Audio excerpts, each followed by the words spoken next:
এখন বিভিন্ন সোশ্যাল প্ল্যাটফর্মে গিবলি আর্টে ছড়াছড়ি। আপনি অন্য কিছু ট্রাই করতে পারেন। আমি আপনাকে অন্তত আরো 6টি আর্ট ফর্মের সন্ধান দেব, যেগুলো আপনি চ্যাট জিপিটি থেকে খুব সহজেই পেয়ে যাবেন। আচ্ছা, এই যে গিবলি আর্ট নিয়ে এত হইচই হচ্ছে, এই গিবলির মানেটা কি? গিবলির আসল উচ্চারণ হলো জিবলি। জাপানের হায়াও মিয়াজাকি 1985 সালে স্টুডিও জিবলি তৈরি করেন।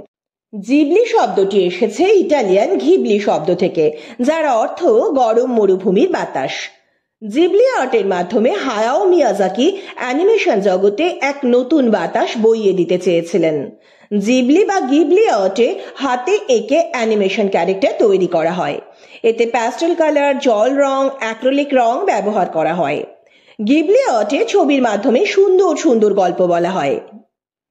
হেই রে, আমিও যে গিবলি আর্ট নিয়ে বকতে শুরু করলাম। ওই যাকে বলে ট্রেন্ড আর কি। এবার আসল কথায় আসি। চ্যাট জিপিটির কাছে আপনার ছবি দিয়ে ইনস্ট্রাকশন দিন, turn this image to picture style 3D image. এতে আপনি এই রকম একটি ছবি পাবেন। আর একটু অন্যরকম চাইলে ডিজনি সেকেন্ড ক্লাসিক ইমেজ চাইতে পারেন। তৃতীয় ফর্মটি হলো কমিক বুক স্টাইল। আপনার ছবি একদম কমিক চরিত্রের মতো হবে। আরও ট্রাই করতে পারেন ওয়াটার কালার পোর্ট্রেট। আর যদি আপনার একটি মজাদার ছবি চান, তাহলে manga style for anime lover try করুন। আপনার ছবিটি একটু অতিরঞ্জিত করতে চ্যাট জিপিটিকে বলুন আপনার ছবিটি পপ আর্ট কমিক স্টাইলে করে দিতে।